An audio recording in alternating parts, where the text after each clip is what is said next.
Hanggang saan ang pagrebelding kayang gawin ng mga tao laban sa Diyos? Dahil sa ating pagkakaroon ng kaalaman ng mabuti at masama, ang sangkatauhan ay natutong magrebelde laban sa Diyos. At noon pa man, ang mga tao ay nagnanais ng maging tanyag at marating ang langit. Kaya nga nagkaisa sila noon na itayo ang Tore ng Babel. Alam ng Diyos na panimula pa lamang ito ng pagrebelde ng mga tao at sa mga susunod ay madali na para sa kanilang gawin ang anumang masama nilang balakin. Kaya ginulo ng Diyos ang kanilang wika at ikinalat sila sa buong daigdig upang mapigilan ang muli nilang pagkakaisa sa paggawa ng masama. At dahil sila ay mga rebelde sa Diyos, ay mas pinili nilang sambahin ang mga Diyos-Diyosan, maging ang araw, buwan at mga bituin. Sa halip na sambahin ang Diyos na may likha ng lahat, mas pinili din nilang suwayin ang mga utos ng Diyos at gawin ang lahat ng uri ng kahalayan, pangkukulam at mga kasuklam-suklam na gawain gaya ng human sacrifice. Siguro ay naiisip mo, civilized na ang mga tao ngayon at wala nang gagawa ng mga ganyan. Kapatid, dyan ka nagkakamali. Dahil hanggang sa ngayon ay may mga tao pa ring sumasamba sa mga Diyos-Diyosan at nagsasagawa ng sex rituals at human sacrifice ng palihim. Panoorin ang leaked video na ito ng isang occult ritual sa Bohemian Grove.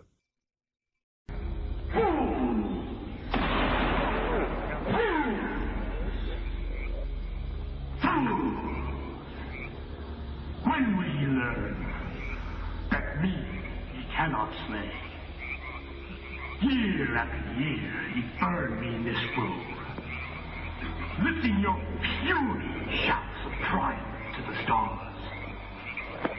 But when again ye turn your faces to the marketplace, do ye not find me waiting as of old? Fools! Fools! Fools to dream ye conquer care! Nay, thou mocking spirit, it is not all a dream. We know thou waitest for us, year after year within this happy grove. Our fellowship bans thee for a space. Thy malevolence which would pursue us here has lost its power under these friendly trees. So shall we burn thee once again this night, and in the flames that eat thine effigy, we shall read the sign, Midsummer sets us free. Ye shall burn me once again!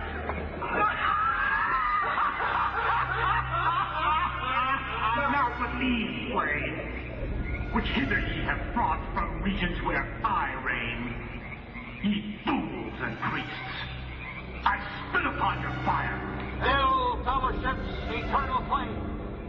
Once again, Midsummer sets us free.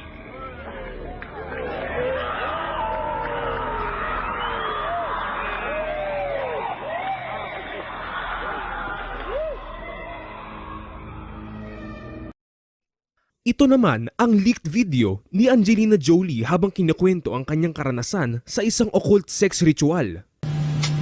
It's like I would film things like that. I would encourage like everybody, all different types of sexual. But there is that thing where it's like a lot of people misunderstand me with S&M and they think it's super. And I have to like explain to people how, like, where it's more like you're tied down because you need to like be able to like have somebody hold you down and keep you still, or like you need to fight and have something down, or like be able to heal once you're beaten, like or something. It's like it comes from that real place of like, you know, as opposed to being accessories or something.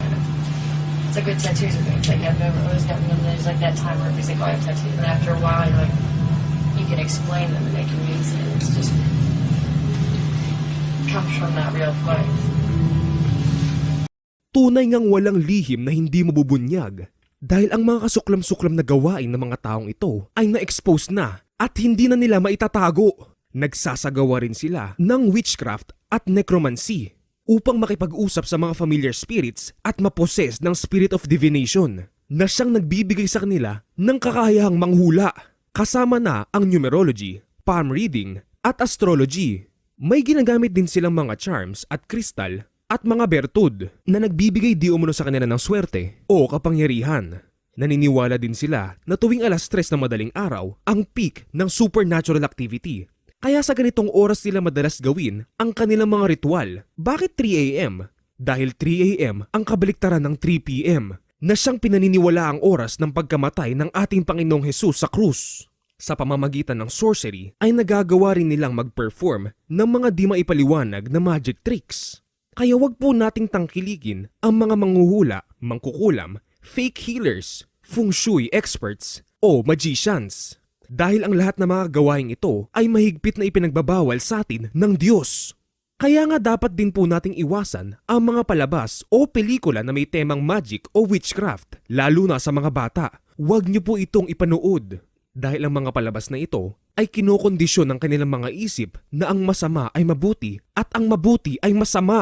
Ang isa pang pag-rebuilding ginagawa ng mga tao laban sa Diyos ay ang pagiging bakla o tomboy, na ang ilan pa nga ay humahantong sa sex reassignment surgery dahil ayaw nilang tanggapin kung anong kasariang ibinigay sa kanila ng may likha. Anyway, kaya dumadami ang mga LGBT sa mundo ay dahil sa impluwensya ng mass media na kontrolado ng mga Illuminati. Dahil sa pamamagitan ng mass media ay nakokondisyon nila ang utak ng mga tao, especially ng mga kabataan na okay lang maging LGBT. Kaya nga kung mapapansin nyo, maraming anime character na androgynous o hindi mo mawari kung babae o lalaki. Dahil ganito ang gusto nilang mangyari, ang dumami ang LGBT sa mundo upang hindi na sila dumagdag pa sa paglobo ng populasyon sapagkat para sa kanila, ang mas malaking populasyon ay mas mahirap kontrolin. Nagpapalaganap din sila ng mga pornografiya ng lahat ng klase ng sex upang gayahin ito ng mga makakapanood at nang sila ay magkasala sa Diyos. At upang marami rin sa kanila ang magkasakit ng AIDS na walang lunas. At pasok ito sa kanilang goal na pagbabawas ng populasyon. Ang mga tao ay nagrebelde din laban sa Diyos by playing God. Ibig sabihin, ang mga bagay na dapat ay Diyos lamang ang may kapangyarihan ay pinakikialaman na rin nila gaya ng weather. Panoorin itong isang parte ng leak training video ng mga Illuminati. Through Lumacorp's enormous federal funding of the military, we can develop new forms of warfare and population reduction. The public can't imagine what we were in the process of developing. Soon, even the weather will be a weapon under our control. We will be able to create droughts, floods, hurricanes, and even tsunamis with no fingerprints attached. Dito ay kiniklaim ng nagsasalita na soon ay kaya na nilang gumawa ng mga bagyo, lindol at tsunami upang marami ang mamatay ngunit hindi sila masisisi. Mahirap patunayan kung totoo ang kanyang claim, ngunit maraming naniniwala na posible ito gamit ang HAARP o High Frequency Active Auroral Research Program. Ang HAARP di umano ay nagre-release ng billion-watt microwave sa ere. Eventually ay aabot ito sa firmament at magbabounce back sa lupa. At pag na-absorb ng lupa ang waves na ito ay magkakaroon ng resonance effect o vibration ng tectonic plates at dun magkakaroon ng lindol o tsunami. Ang microwave pulses ay kaya ring gumawa ng mainit na gas na isang prerequisite para makubuo ng isang bagyo. Kaya marami rin ang naniniwalang ang microwave pulses na nire-release ng HAARP ang siyang dahilan ng mga napakalakas na bagyo na tumatama sa maraming bansa. With our growing control of the weather through HAARP and chemtrails, we will scare the public into accepting our global protection agendas. We will then phase into the great cleansing which must occur to return the global population to a manageable size. Anyway, hindi lang weather ang kanilang pinakikialaman, kundi pati ang unseen realm dahil bumuo rin sila ng isang Large Hadron Collider na kilala bilang CERN upang hanapin di umano ang dark matter na para sa kanila ay siyang bumubuo sa ating universe. Ngunit marami ang naniniwala na ang totoong layunin ng CERN ay ang magbukas ng portal upang tuluyang makapasok sa ating mundo ang mga masasamang espiritu, gaya ng ipinapakita nila sa atin sa mga palabas noon pa.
mettent d'abord tout le monde chez eux, puis ils nous avaient promis qu'ils recommençaient qu'à 5h30.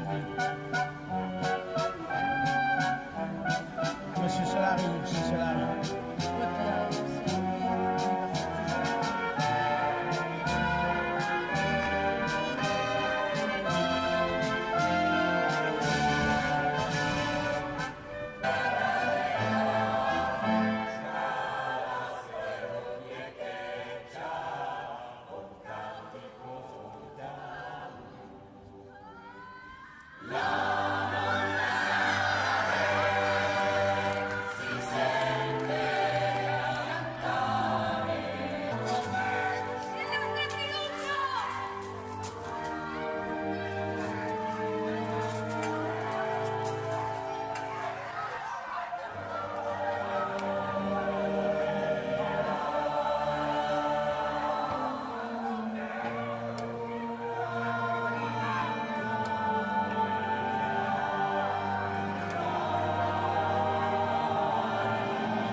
Anuman ang totoong layunin ng CERN, tiyak na hindi ito maganda. Dahil naroon din sa CERN, Switzerland, ang rebulto ni Shiva, ang Hindu God of Destruction.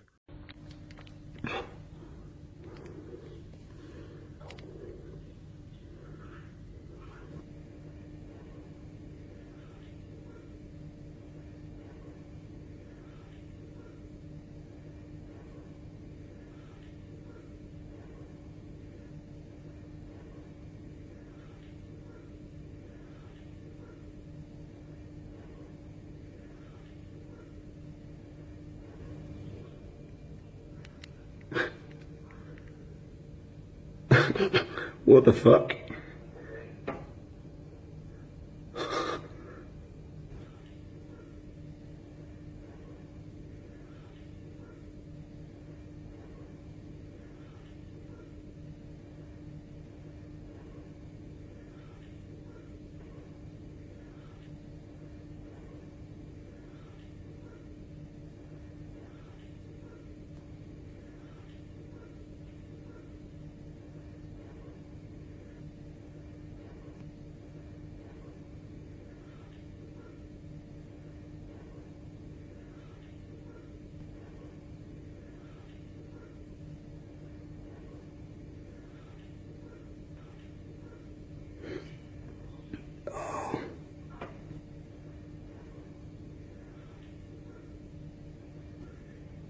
What the?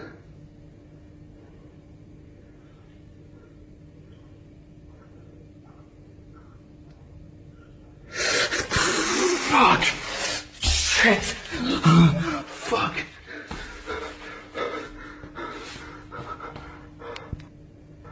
Shit!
At kitang-kita rin sa logo ng CERN ang mga numerong 666.